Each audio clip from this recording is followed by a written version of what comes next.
The Supreme Court heard arguments in a case Wednesday that may reshape how reverse discrimination claims are handled.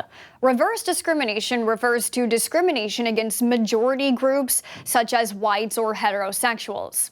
The justices seem likely to side with Marlean Ames in the case, a straight woman who says she was demoted and denied a promotion at her job due to her sexual orientation, because she says it was a gay man who took her position at work and a gay woman who was promoted over her.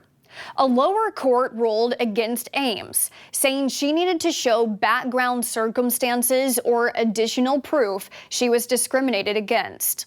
The High Court isn't deciding over the merits of her case, whether she was discriminated against or not, but rather if the lower court was wrong in their interpretation of Title VII of the Civil Rights Act to require those in a majority group to have a higher burden of proof than minorities who file discrimination claims. During oral arguments, Justice Brett Kavanaugh suggested the case could be easily summed up in a short opinion.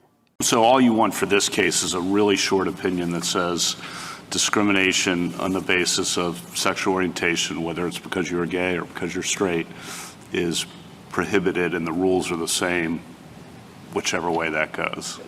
Justice Amy Coney Barrett gave this interpretation of Title VII, which would seemingly lean in Ames's favor. It doesn't matter if she was gay or whether she was straight, she would have the exact same burden and be treated the exact same way under Title VII if she sued as someone who was gay and argued that they were discriminated against under Title VII.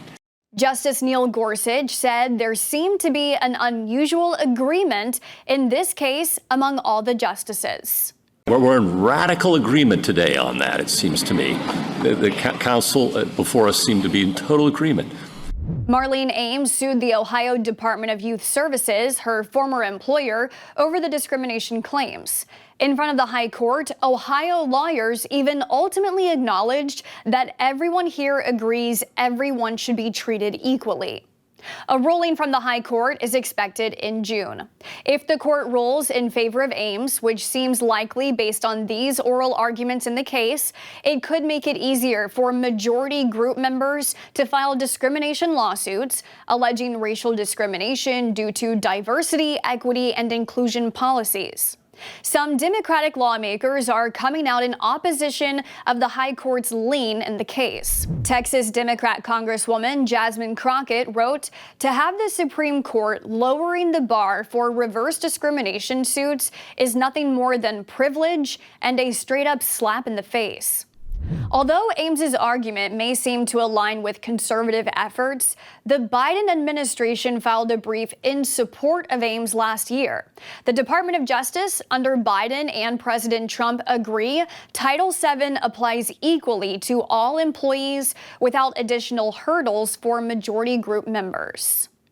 Thanks for watching our news update. For Straight Arrow News, I'm Kara Rucker. If you like this story, check out our mobile app where you can personalize notifications to receive alerts from specific reporters or on specific issues that matter most to you. Or you can always find us online at san.com.